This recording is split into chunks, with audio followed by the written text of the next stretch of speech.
This is COMiX Newswire giving you the buzz coming off the wire about the comic book industry. Turn that volume up and give us a few minutes to keep you in the loop of everything going on in the industry today.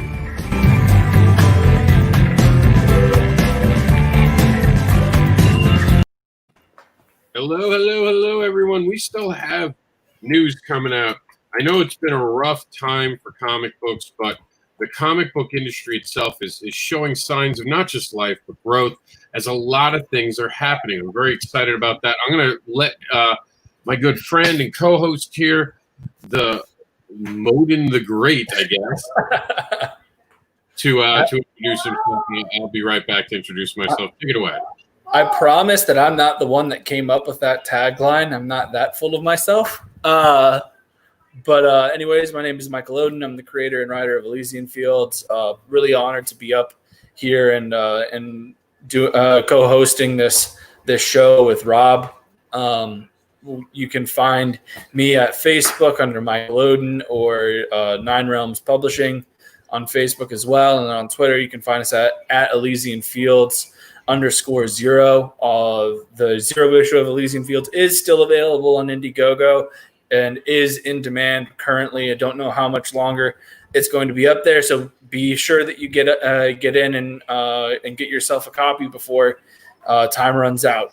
All right, so that's all I've got for the start of this, and let's rock some news. All right, so we got a lot to cover. We have a lot of places to go. We're going to try to cover it all. I don't really have a main story because there's so much going on. I don't want to really pick a main story right now. I do want to prepare everyone for the just the simple fact that comic books are showing life. It's an amazing coincidence that everything seems to be coming back online. Movie production seems to be coming back online. There are out of nowhere all these different new rumors and recastings happening. So there's signs of life in the entertainment field, which we're very happy to see, to be honest. Yeah, absolutely. We're going to take you straight to our newsroom now. And here we go. We literally are adding news as I'm talking to you. That's the kind of day it's been.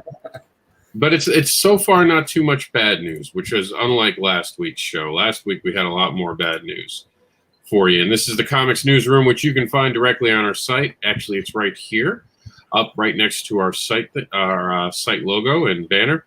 So very easy to get to. Remember, men in comics and women, just say no to bad behavior when it comes to abusive behavior, hazing, grooming, manipulating people. Don't do it. Be a professional, be a pair. Be professional, be ethic, be authentic, be respectful, and be more than just a fan. Become an advocate for comics. We're not talking about IndieGoGo or any author or indie news right now, outside of the fact that Odin is fulfilling his Kickstarter right now, which is pretty awesome. My IndieGoGo, and in fact, what I'll do that's right, IndieGoGo, is I'll just show you one of these little bad boys here. Ooh. Look at how pretty that is. Shiny. Yeah. So here we go. A creative shakeup at DC is afoot. So apparently this week came out that DC indefinitely postpones Brian Bendis's Leviathan, and this is coming right on the heels of Bendis also announcing that his Superman run is coming to a close, which means that which confirms a lot of talk that DC has just not been pleased and not been impressed with Bendis since he came on. He didn't return the investment that they put in him, or at least didn't do it to a degree that they were hoping. Well, in all fairness, I don't think it's DC that's unsatisfied with him. I think it's the fans. The fans didn't show up. They didn't care. Yeah, well, I mean that's what I mean. Is that DC put in a lot of DiDio put in a lot of money to bring Bendis on. They made a huge deal of it. And then he came on, and his numbers were barely competing with what Tomasi and Jurgens did, and even started to dip very quickly. And so it wasn't a good investment. Fans weren't showing up for it. DC invested a lot, and so I want to stress it wasn't that DC didn't like him. We're not trying to say that. No, literally, this seems like it was based on sales. Yeah. No, and that's what I'm saying as well. Is they weren't impressed with, and that was a big reason I feel that DiDio got let go as well. Was DiDio made a lot of decisions there towards the end that fans did not seem to reciprocate well, and so I think AT&T and Warner kind of stepped in. We don't know who made that decision because there's no official release, and because this is a news program, we don't want to go too much into the weeds. And that's fair. We know that he was let go. That's it. Yeah. That's all we know. And that's because he's admitted it. And he has, to this moment, has not talked about the reasons behind it. He's been on a couple shows. He's talked about his tenure with DC, has not talked badly about them. There's a new direction clearly coming to DC Comics. Yeah. And I think this C-19 is not only stopped a lot of things from happening, but given birth to brand new things. Yes. Including, I have a show this July 4th that's going to be about the Devil's Advocate, where we're going to be talking about the plain and simple evolve or die rule that we're all seeming to live under now, and we're trying to figure out how to survive what's going on. So, speaking of surviving, did you see this? The San Diego Comic-Con is doing all free stuff online. That's right, kids. Really? Charge for online cons. It's ridiculous and stupid. I'm going to say it. It is. To charge someone to be someone virtually to see your con is ridiculous. Maybe to talk directly to a star. Do you think that's worth it? Would you spend $100 to talk to someone on a webcam? It depends on who that somebody is. If they were like, hey, if you pay $75 and you can get 10 minutes with Todd McFarlane, hell yeah, I'm paying $75 for that. That's a legend. And on top of that, it's like you can't put a price on that kind of experience. I don't know if I'd price tag it for $75, but I'd certainly be willing to spend that much. That being said, though, like I do think that there is like a line where it just becomes okay. That's gratuitous. I don't think I would pay to meet like let's say somebody that is very frequently at a whole bunch of cons all over the place that is very accessible. Yeah, but even then, they're not really accessible. They're on a 10-minute call with you. There's nothing organic about it. And they're going to have their guard up because you could be recorded. It's not a natural conversation. I wouldn't personally do it. Credit to them for setting up panels that are free, though. Some of those panels include a conversation with Nathan Fillion, American Dad, and of course, I'm picking things I like because it's my show. Family Guy, the Goldbergs. I'm not up on the Goldbergs, but I do like the Goldbergs. So I haven't watched the Goldbergs. I certainly would be interested in talking with Nathan Fillion. Firefly is one of my favorites. Yeah, and this is some TV shows that are canceled, which we're not going to talk about. But it's cool to see that the cons are still getting those things going and trying. Credit to them. I really think New York Comic Con, I'm saying it right now on this news program, and it's part indie news, part mainstream. By the way, mainstream news is brought to us by IndieVolt, the indie Princess, Varian Grant, Randy Zimmerman, believe it or not, me, are all part of the programming on IndieVolt. My show on this Saturday at 9 p.m. is actually an IndieVolt show. It is not under the Comic Book Advocates banner. But the more important part, what we were just talking about, because we wanted to give credit to one of our sponsors, and they sponsor us by supporting us, is the fact that we have this interesting new dilemma here, the Joker War. Yeah, I don't even. This is something that they've been building up for a while, and it started off with that whole 3 Joker thing, and I feel that it's been too long to. If they do it well, awesome, and I'll probably end up reading it. The art looks really cool, but like I don't know, it's just one of those things where I felt like this was something that was supposed to happen during Rebirth and got pushed back because there were decisions made when they brought in like Bendis and everything like that. Well, I can tell you what did it. It's when they brought the Watchmen in. That stopped everything in DC. It was no secret. They said that there were other things they plan to do that they're still going to do. This was originally going to be a Scott Snyder story. Yeah, I don't think his DNA is on this, to be honest with you. No, I don't think so either. Definitely not Capullo's art. Capullo's art. Yeah, no. They're currently doing that Dark Knight's death metal, which is really fun. It's stupid as all get out, but it's a fun book. I had a blast reading the first issue. And sometimes you just got to have fun. I got the trade. I haven't caught up on it yet, just because life hasn't been offering the most amount of time. because there's certain things I'm involved in, including being an educator for my son for the last couple months. So I haven't had a huge amount of time. But I really do want to see who the three Jokers are. I kind of like the idea if it's pulled over well. And even though I don't think this is directly going to be Scott Snyder's story, I think Scott Snyder figured out the DNA of it and what's going on. And speaking of great ideas, our pitch room, our elevator is open. So a new feature that's going to be on these news programs is you can come on live and actually pitch your actual project to us. You get 60 seconds like it would be in an elevator. And you can try to win over some fans. Take too long, we kick you out. Sorry, we got to go. Bye.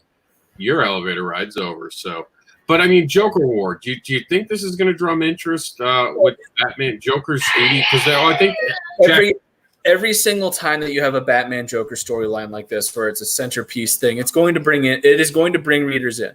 Absolutely. And if it has the right creative team, which it does look like it has some gorgeous art in there. I'm not sure who's writing this one, but like every single time that you have those two coming to head, it's going to bring a very decent amount of people in, just because people like seeing those two together on screen. It's magic in comics when you have the right creative team writing Batman and Joker. It's where you get some of Batman's best books. So, I definitely think this is going to pull people in, and especially after, there was a time where here recently where there was a certain creative team on the book that people were not happy with, and James Tynion IV has done a very admirable job bringing people back in and getting people reinvested in Batman with where he took over that run. But I do, and so I do think that people will at least show up for the first issue, and if the first issue is good, it'll keep going from there.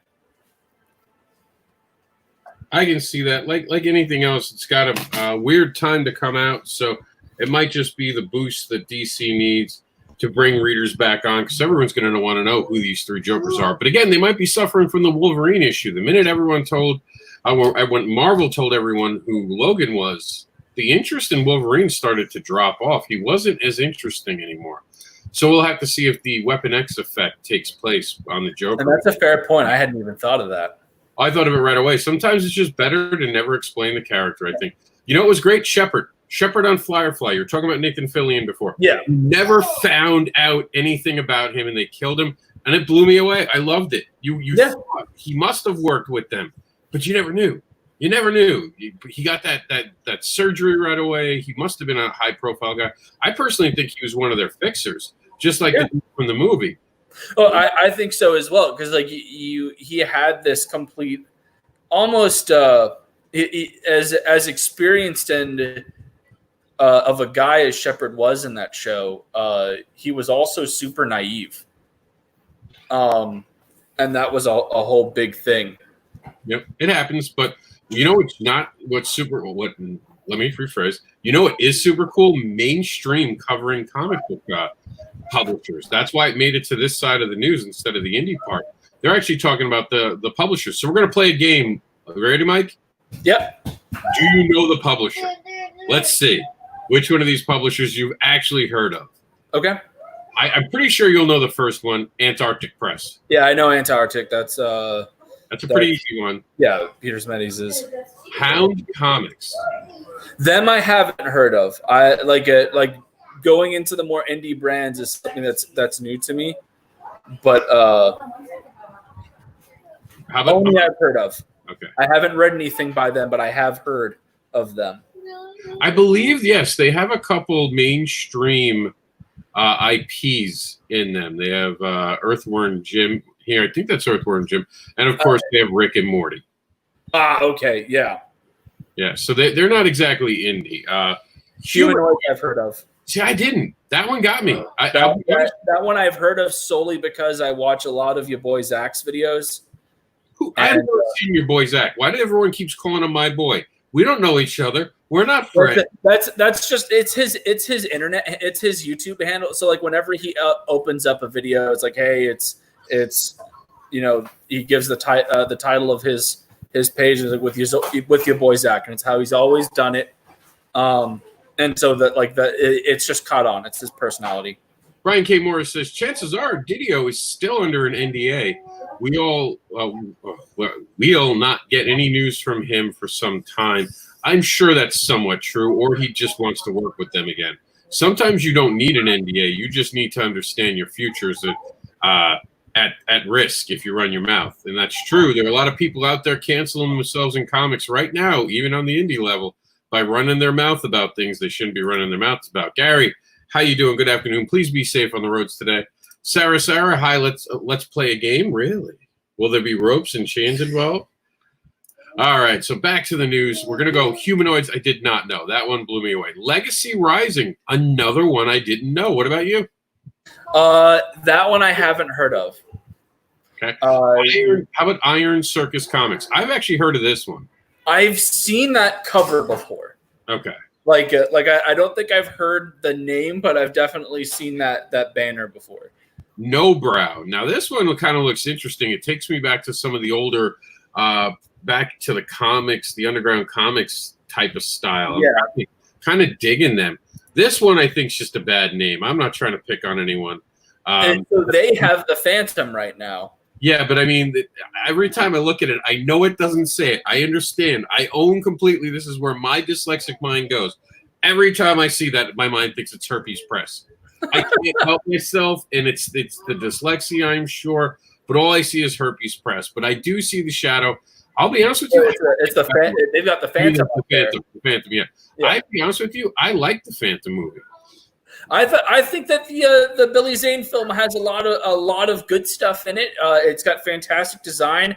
I feel that they pulled off the costume brilliantly, and the lead was perfectly cast, and the villain Kabai Singh was brilliant.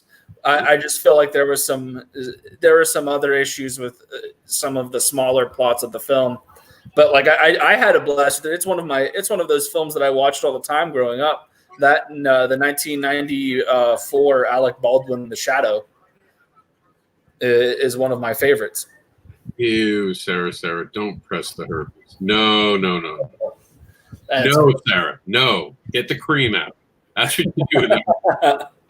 Blank Slate and wash your hands. That's how they spread. Blank Slate books. So if it's Herpes Comics, would you want to touch it? I'm just saying they might want to think of a new name. I ruined a whole company on this show today. It's Hermes, who is the Greek god of speed, of messengers and mystery. No one will see it that way anymore. I've ruined it. No, it's not. And you're correct. Rob called it herpes. And every time there'll be a cons and be like, you guys are herpes comics, especially with Beavis and Butthead. That's coming. We have news about Beavis and Butthead. I can't wait to get there. Blank Slate Comics. I'll be honest with you. Like, I drew a blank on them. Oh, nice pun. I'm probably about the same. Although that art looks pretty interesting. I'm in. I like the fact that a lot of this is a UK publisher, by the way. Yeah. I don't read enough international comics. I'll own it. Dude, apparently, they're incredible. I was on a stream the other day where this guy was pointing out all these brilliant European comics, and there was this one about William the Conqueror, and I'm like, okay, you got me. I'm trying to find out a way to get on that. Do you want to see a great thing from a creator international? Oh, Iva? Yeah. I have it loaded. By the way, my book is actually going to be coming out next week. Written Sins Volume 1, The Comics Devil. Maybe I'll give Odin a little sneak peek at some of the stuff that we got going on over there. Ooh. But right now, let's check out something from across the pond. I'm telling you, I dig this. I do too. It's gorgeous. It's one of those things where it's like it's on the top priority of my next to back list. Battle Brick Road and you just need that. Just focus, Odin. Focus. Start here. This is where that.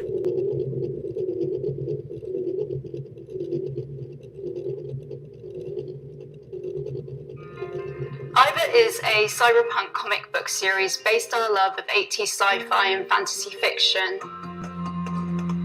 The story is set in the Ardent Nation, an upbeat, stylized technological utopia set in the 23rd century.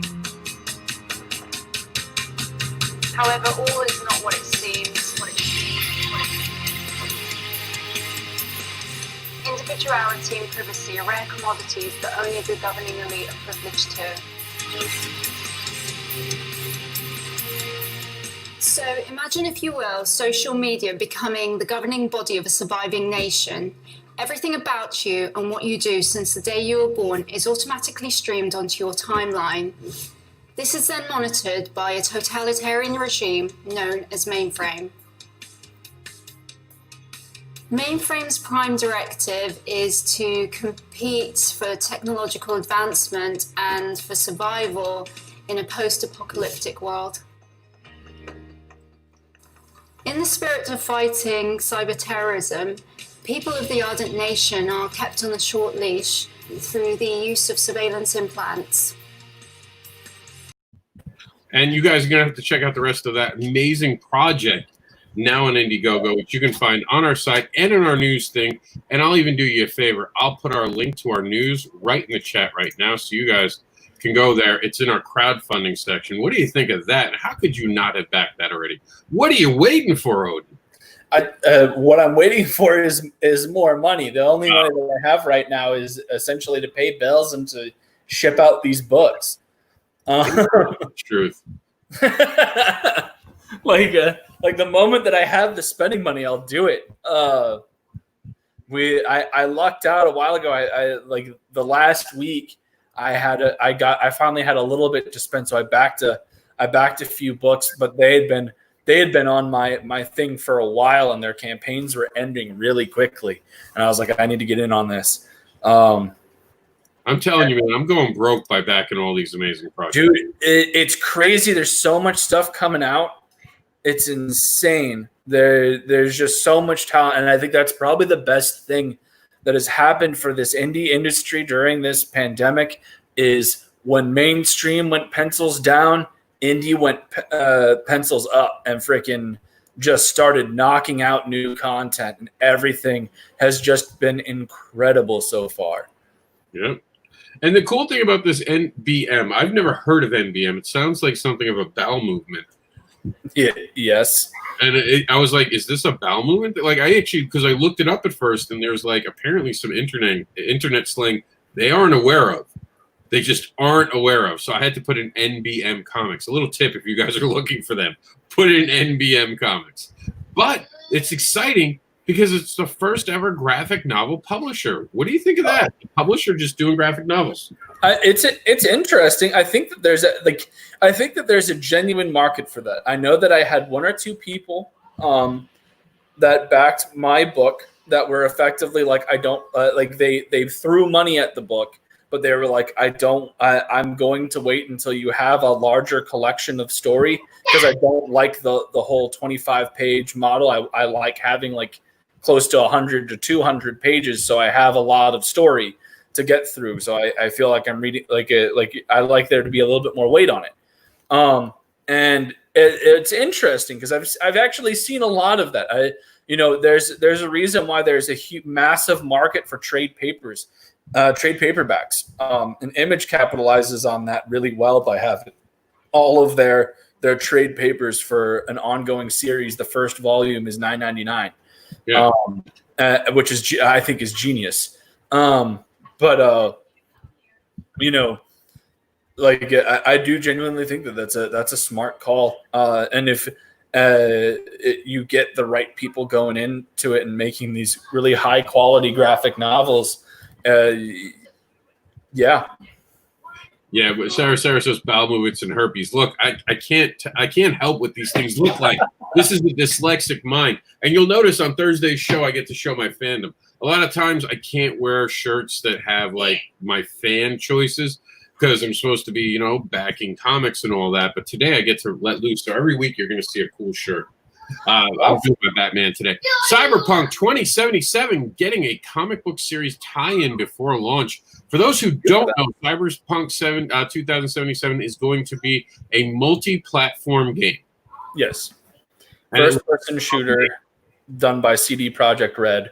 And then they also got an anime that's going to Netflix. Yeah, I heard that. I don't like anime. That's a problem. I know it's not popular. I wish they had done it in the video game setting modes. I really like some of this gameplay footage that they're showing. I think it looks like a really cool game. I just don't like FPSs. I've never been a huge FPS fan. There are a few that I make exceptions for, but I was really bummed because I loved the Richer games. I was really bummed when I found out that this was first person because I was really hoping it was going to be third. I like third person shooters a lot more. I know that is also an unpopular opinion, but So I wanted to cover something good and just something funny and silly. So this girl cuts off this guy. She expects the guy to have a road rage moment. And who does she cut off of all people? The actor who plays the Punisher. And what does he do in response? This is wonderful. So, and I just wanted to share this because I thought it was funny. So I literally cut off a truck on accident earlier. Expected him to flip me off, but instead he takes his glasses off and smiles. And it's John. I always say his name wrong. Bernthal. Bernthal, yeah, it's him. And I was like, how cool is this? And the dude goes, much love, girl. He actually responds to her. Much love, girl. Tell your man I say what's up. And he throws shade at the man. he's like, you know, I can be in there in like seconds, my man. Like, man. Like he seems like such a nice dude. It's really funny when you see an actor like that who plays this super gruff and badass character like Frank Castle, who's very much not a people person and is just as likely to punch you in the face as he is to say hi to you in a book. And then you see the actor that plays him, and he's just like the most down to earth, nice guy on the face of the planet. Never trust the nice people. They're the ones that during the zombie apocalypse are the killers who will like score. They're the ones who kill Negan. All right. That's how they are. Because when nice people snap, it's like there's a hole in the universe they create with the crater. Yeah. Do not mess with nice people. I have a rule. If someone's nice, it's just because they haven't snapped yet. And I don't want to be the person who makes them snap. You got lucky, girl. If you had crashed his new car, would have been worse. The Flash showrunner is promising a major twist. So, did you watch The Flash last season? I'm going to be honest with you. I rage quit a lot of the CW shows after Crisis on Earth X. We thank Mike for being on the show. He's been a good co-host. We're gonna no, like I think that The Flash is definitely one of the better ones, and I need to catch up. I have heard that the last season was really good, but it was just one of those things where season 3 of The Flash did not impress me all too much. It was very much meh, and then season 4 I felt had an opportunity to be really great and do some things different, and I felt they copped out on a lot of stuff. And so I've really only kept up with any of the CW shows for the crossover event. Like I loved the Crisis of Infinite Earths crossover. Oh, man, that to me, I'll be honest right now with everyone.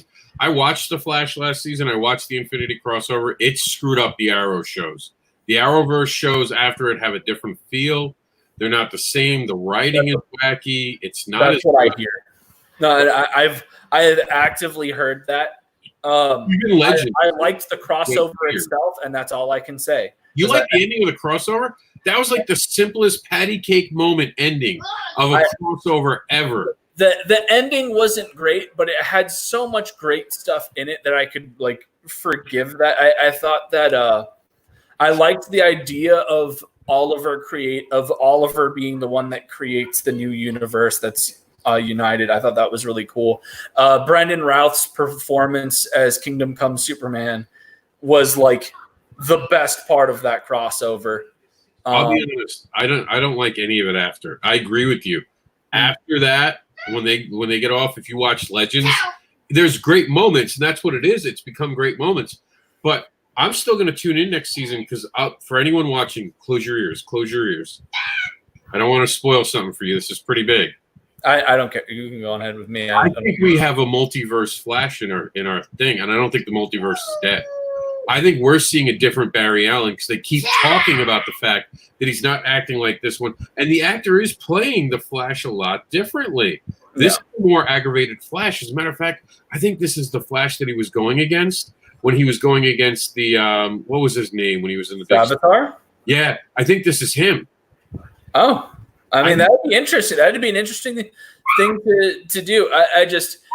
as I said, like I fell off on a lot of this stuff because I felt the decline in the writing and what have you. And it was a shame because the first two seasons of The Flash were gold standard for the CW. Oh yeah, and they were phenomenal. And like I stand by that. I know a lot of people are like, "Oh, the CW, this, that, and the other." Like, if you haven't seen the first two seasons of The Flash, you've done yourself an incredible disservice. I'm hoping that they get back in their better storytelling way, because have you seen Stargirl? That shit is phenomenal, awesome. Well, you want to know the big thing about that? That's not done by the CW. The CW picked it up because DC Universe is effectively there's a lot of confusion. They don't know what they're doing with DC Universe. That's what they're doing. It's gone. Yeah, like it's affected. Like they just announced that if you have DC Universe, you get discounted HBO Max. So what might happen is that DC Universe will be an expansion of HBO Max for the comic library. That's the best case scenario for that app. I think the best case is that it becomes HBO Max. Yeah, well, yeah, so the Stargirl was initially made as one of the high budget premium shows for DC Universe, and you can tell there's so much more love in it. There's so much. The casting is incredible. The designs are spectacular. Like it is a premium show. Well, the rumor, you might like this, is that CW is going to get taken over by the studio doing all the DCU stuff. Berlanti TV. That they're going to take it over and they're going to still do the Canada stuff, but they like the feel of the stories on their app.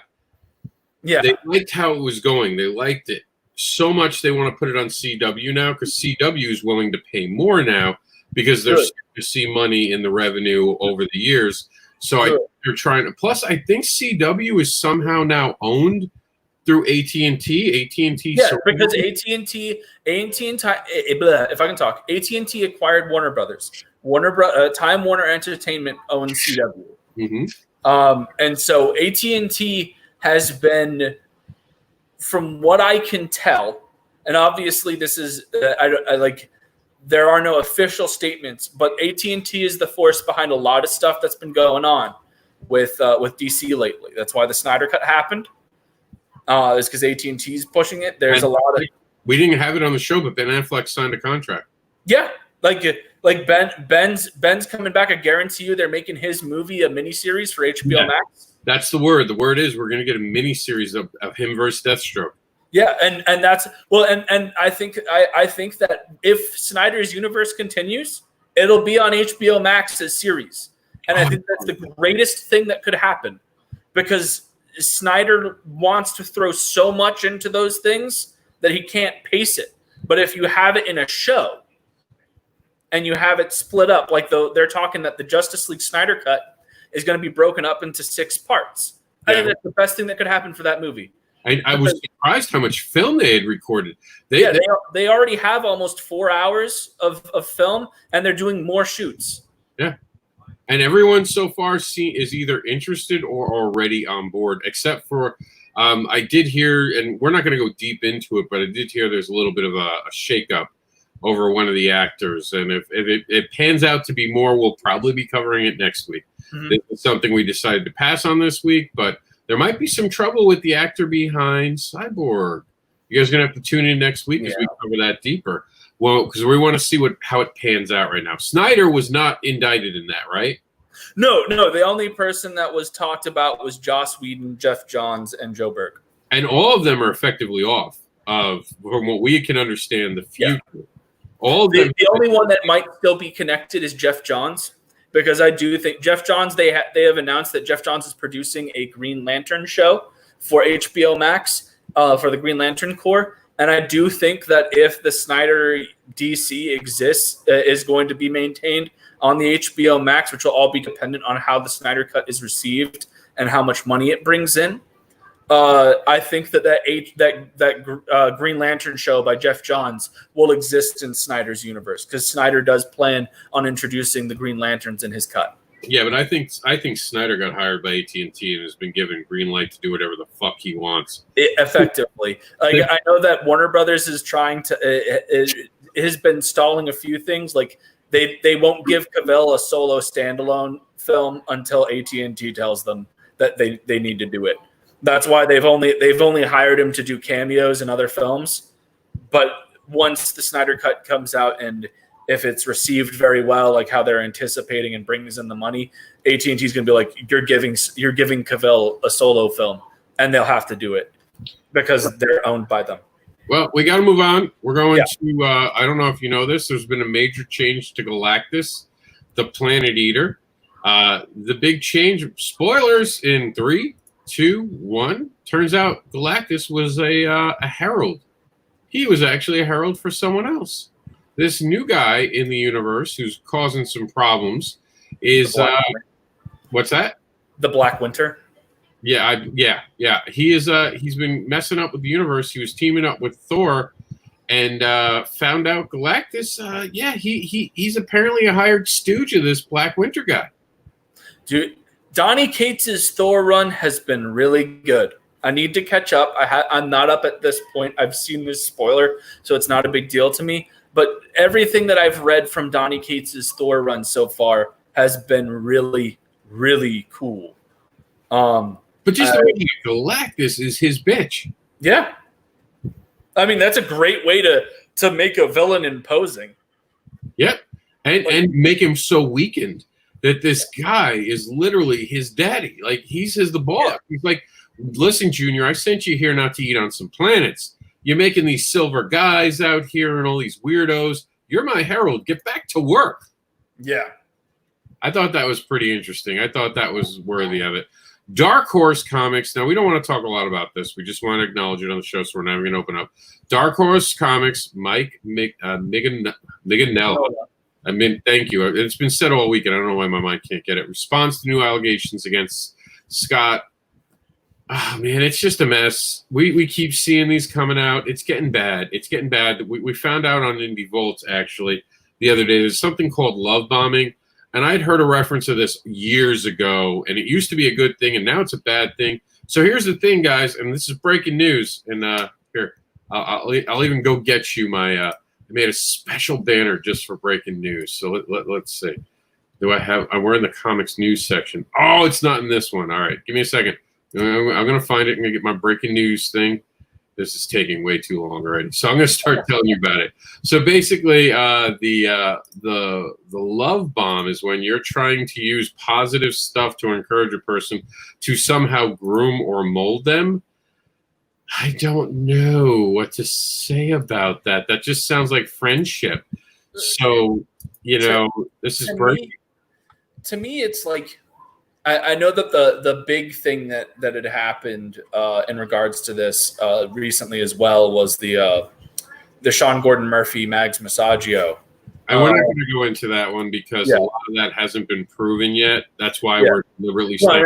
I understand. It's just it's a very confusing thing because the base thing of it, it's like, so I can get in trouble for effectively wishing somebody the best in their career, and then they get their hopes up because I have a book, and then they don't get to the best, and now I'm the bad guy.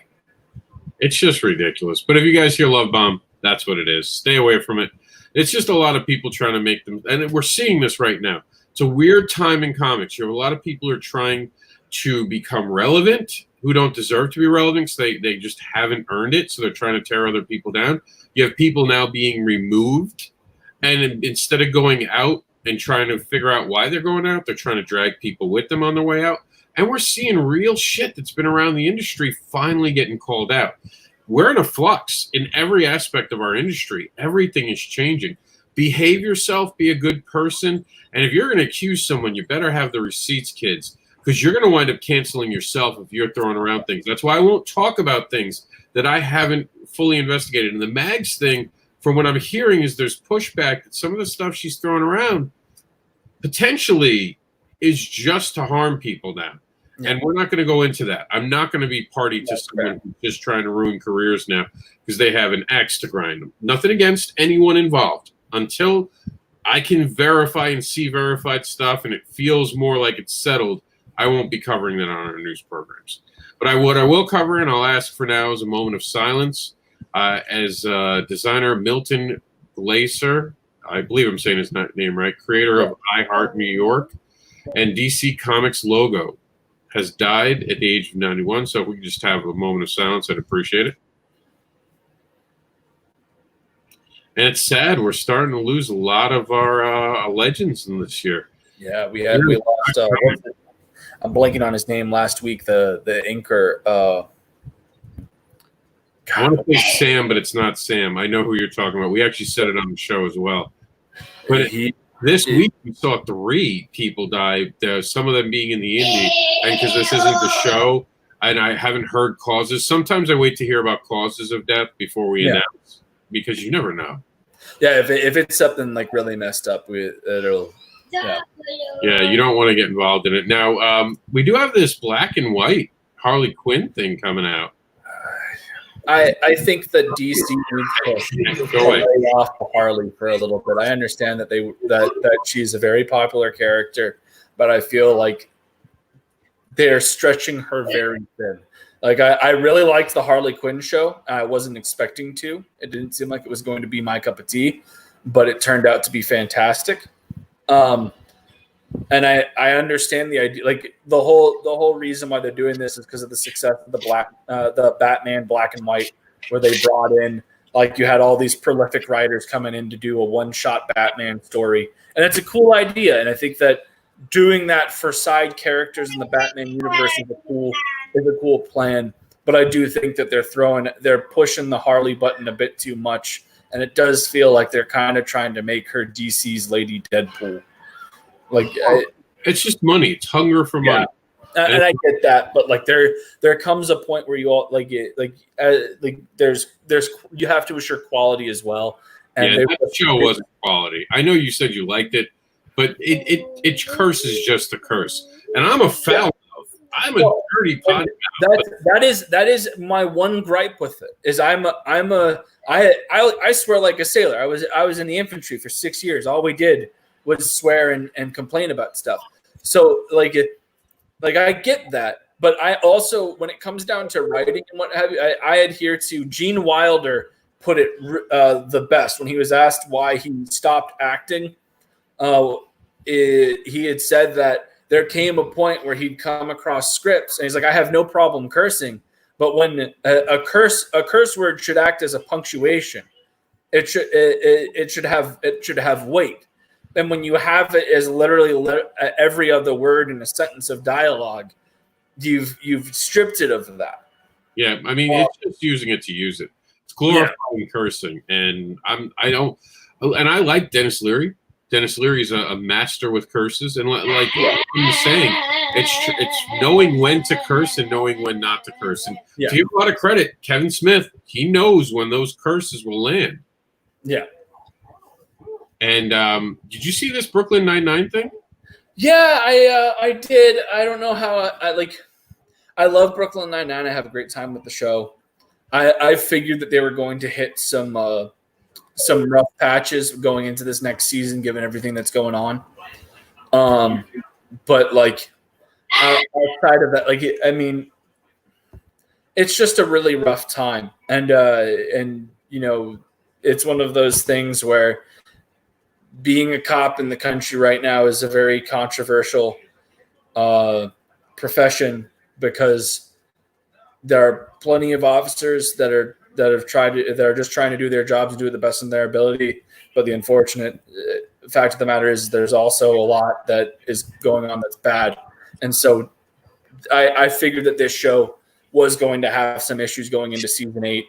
It's a shame. It's a fantastic show with a great cast that really meshes well together. And I hope that they push past this bump, and I'm sure they will. But like, let me ask you a question. Should this be affected by that? Brooklyn Nine-Nine has never stepped over bounds. It has shown police in a good and sometimes a bad way. It's been almost a satirical thing. It has addressed all those things, and like, so from a personal standpoint, I don't believe that it should be getting people angry because it does handle those topics. In fact, it actively showcases a lot of the politics in that police world as something that is very toxic. And so I don't think that it's a show that has ever tried to while it is, as much as it is a show about glorifying these good cops, it has also acknowledged the problems that the institution itself has. That makes sense. Yeah. Do you want to pitch for Valiant, Odin? I honestly don't have anything that I would be able to like. I mean, I have Elysian Fields and I've got the project that I'm already pitching to Terraform, but I don't really have anything that is that I'd be able to pitch to Valiant. And on top of that, while I've had fun with a few of their characters, I'm not invested enough in their brand to say that I'd be interested in writing for them.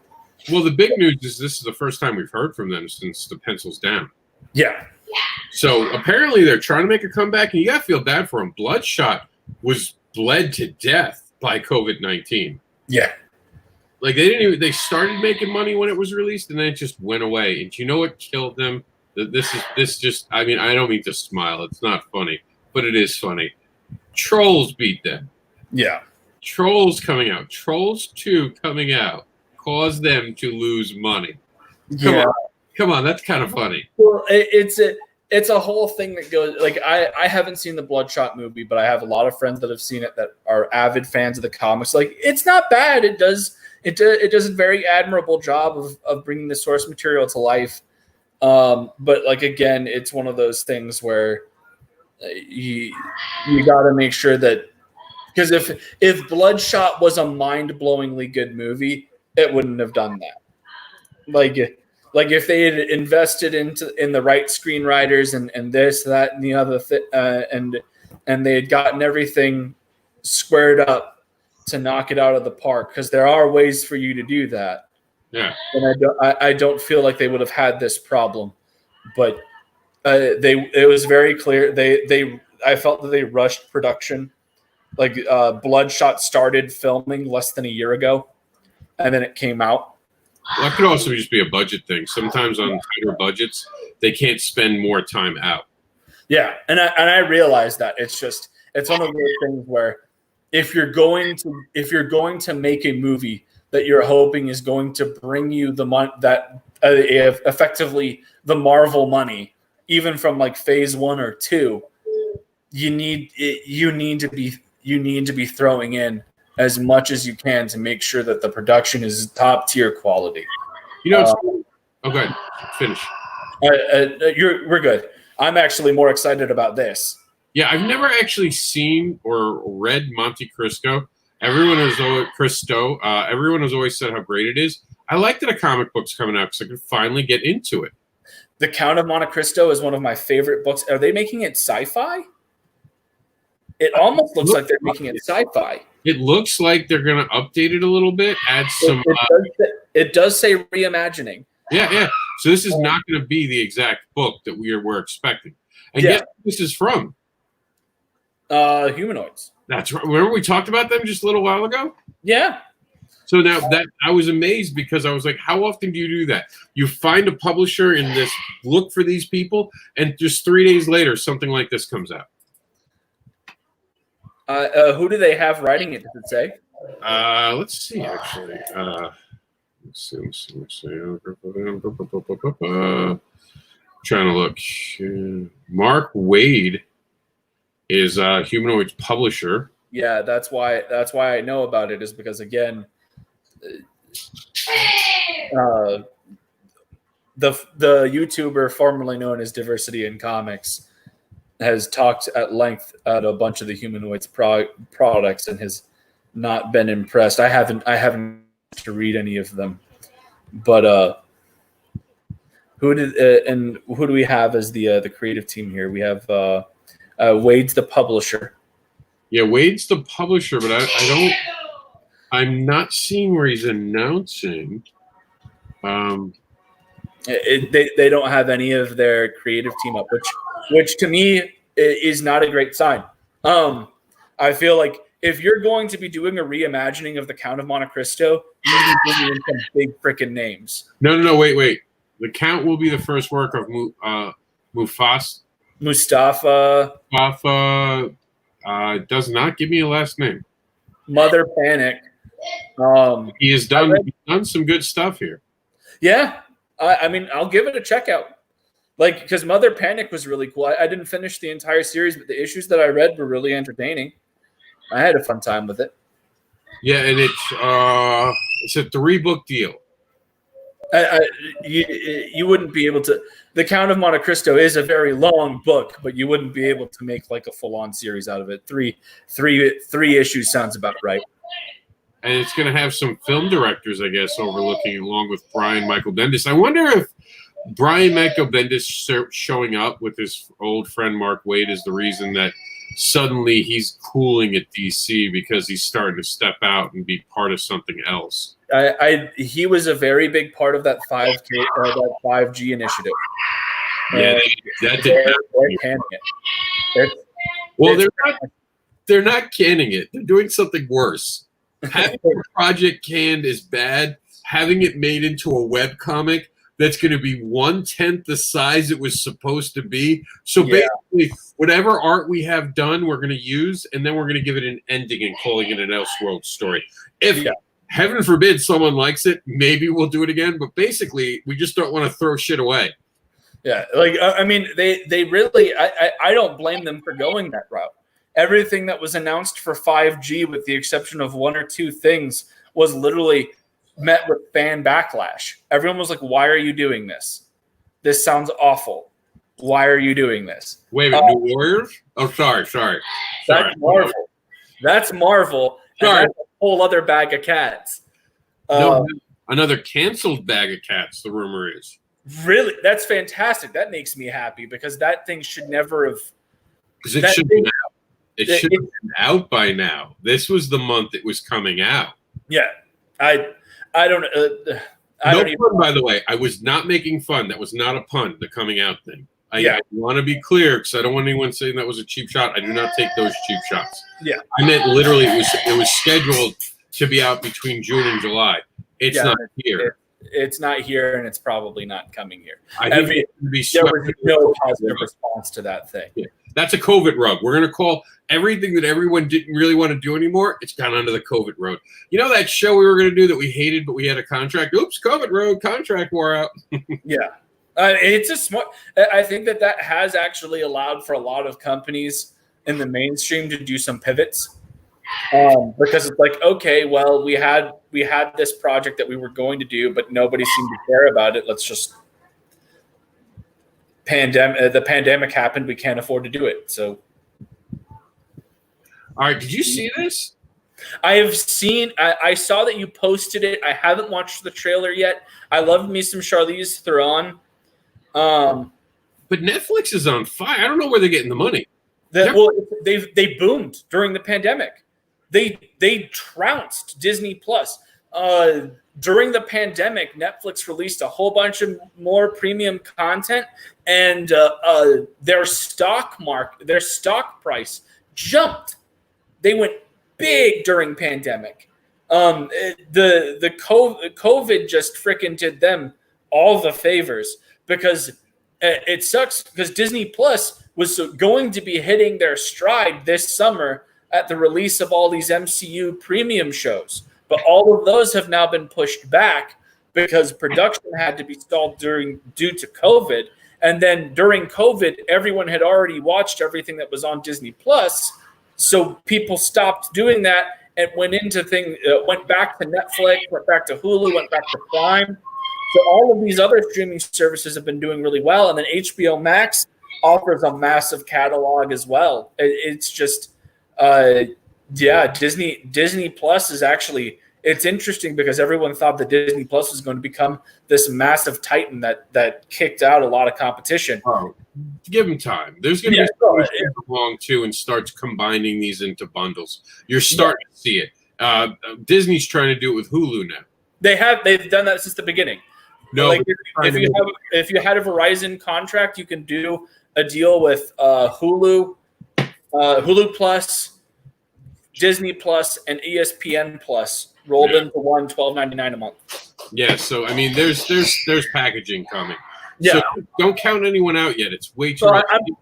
I'm not counting anyone out. It's just when Disney Plus came out, everyone thought that it was going to immediately just dominate, and that first year it was going to continue to dominate. But a lot of it did though. It dominated The Mandalorian. And, yes, it did. But then once The Mandalorian stopped airing episodes and there wasn't any real premium content that anyone cared about on there. Well, ironically, they're saying it takes longer to make The Mandalorian than the Marvel ones. The Marvel ones apparently were shorter and easier to do because they had all that pre-existing technology from the movies. Yes. It developed from all the years, while Mandalorian is still creating things. So for those who are wondering, Mandalorian 2 was shot before the pandemic. The only thing they'd have problems with are the reshoots. I heard if they needed a reshoot, and I haven't heard anything stolen it up because they're already going to apparently announce the dates in August. Yeah, be a nice birthday present for me. But this is cool. It's like Highlander meets the League of Extraordinary Gentlemen meets like a King Arthur kind of aspect as we go all the way into the past. And I think I remember this comic. It's the Old Guard by Image, right? Yes. Yeah, I remember reading the first issue. It was pretty cool. Yeah, so this is pretty cool. We have about we're right there at the edge of it. Told you today was going to be one of those shows. Yeah, we have a lot going. Jackson, stop. We have a lot going on. We have, let's see, right now we have. Oh, this is a big one. I'm going to let you talk about this for a minute while I check out Jax. This is the one of the two things that was coming on. I have such a mixed opinion about this. If Marvel gets the right people to do this, this is going to be awesome. I just don't have faith in it right now, given the very mixed way that they've handled their Star Wars brand. But Marvel has officially acquired the comic rights for Aliens and Predator, which means that we could see Predators popping up in Marvel books. We could see Aliens popping up in the Marvel books. And I think that's really cool. It's just if they don't have someone like Donnie Cates handling this, I don't think I'll even be remotely. Come on, how can you not be excited about this? The X-Men can finally take on the aliens. If they had the right people, if Marvel had been doing a more consistent job with their books, I'd be through the roof. I would. You can feel it in Marvel. Marvel's going through a shift now too, and I think this is starting. And I feel like if they handle this right, and give it to the right creative team. And this could start that pivot that Marvel needs. I'm gonna be honest with you, Odin. I think I heard some insider information. Don't tell anyone this, okay? Okay. I heard that they're bringing Alien and Predator in just to kill the New Warriors. It was that bad that they wanted to completely eliminate. I'd be so if the New Warriors run was literally just an intro to Predator coming in and murdering all of them, I'd be down. I would that in a heartbeat. One guy survives, and he gets away, and it's the alien. It'll be like Trailblazer survives, and it'll be the alien who implants something in him, and it starts the infection. And they start getting rid of the dead weight in Marvel. Basically, anything made since 2000, it can just be gotten rid of. Well, let's go back to the 90s. I mean, there's so few things. I mean, what happened to Squirrel Girl? Squirrel Girl was the next biggest thing, and you don't even hear about it. The Miss Marvel. What happened with Squirrel Girl is they tried to make her into a Generation Now Deadpool, and nobody liked it. Yeah, the Unbeatable Squirrel Girl book that was out for a while, everyone was like, "This is dumb. Well, we don't like this. Please get rid of it." Calling the Predator to the Squirrel Girl comic, calling the Predator. I think that this would be a really cool thing, and I would love, because over the years we've seen things like Superman, because DC and Dark Horse. Well, DC played really well with a lot of the third. I don't want to say third rate, but the third tier, second to third tier publishers, and would do a lot of crossover stuff with them.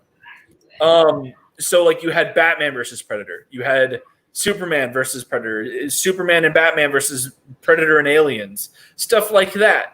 And so I would love to see Iron Man versus Aliens and Captain America versus Predator. I would like And if you had that handled by the right people, I'd be all for it. I'm just excited that they're showing up because Marvel needed new villains, and they finally got ones that could really challenge a lot of the team behind it. Even Superman would be in trouble against the Alien and the Predator. Yeah. This is exciting news. Did you see this? This came out right as we went on live. And it's going to be our last thing to just have time to mention it because we're already over time. I don't want to say goodbye. The boys are going to get, and I can't wait. The launch date is August 5th, I believe, for the next season. So it'll be out during although Amazon, it's one at a time. Come on, kids. We like binge watching now. What am I supposed to do when I Netflix and chill? I still can't believe that's supposed to be something else. I just like to watch Netflix and chill. I have kinky time for the other words. That's what I call it. All right, guys, that's it. We got to get out of here. We gave you all the entertainment news. I told you I wasn't bullshitting you. This was going to be a hard one through, man. We got through it in just about an hour. Michael, tell them where they can get you and how they can pick up your books. Hey guys, Michael Oden. You can find me on Facebook under Michael Oden, obviously, and Nine Realms Publishing.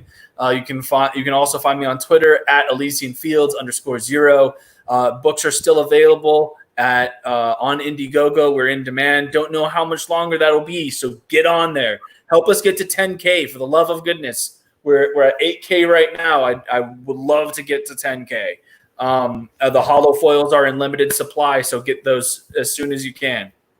All right, everybody, we're out of here. And on the way out, remember to check me out on Saturday night at 9 p.m. Tonight's The Art of War for those watching live on IndieVolt. And we'll be back here on Tuesday. Enjoy. Happy July 4th. Celebrate the country that you live in. Stop trying to call it a bad place because it's the only country that constantly tries to evolve and become better. It actively tries to become better. So instead of bitching about what's not working, find a way to give suggestions on how to fix it. Love your country. Love your neighbors. Let's all get together and make a better tomorrow. And I'm out of here. But before I go, let me introduce myself. Do you have anything to say, Odin, before we go? I was just waving by. See you guys later. Mr. Anderson is the unboxable advocating creator known as the devilish comics creator who will tempt you with his devilish tales. He creates books about fetish, monsters, and more, and offers free spanks and hugs. He also teaches morals with farts. Check out the Comics Devil by going to MrAnderson.com. And remember to be kind and share.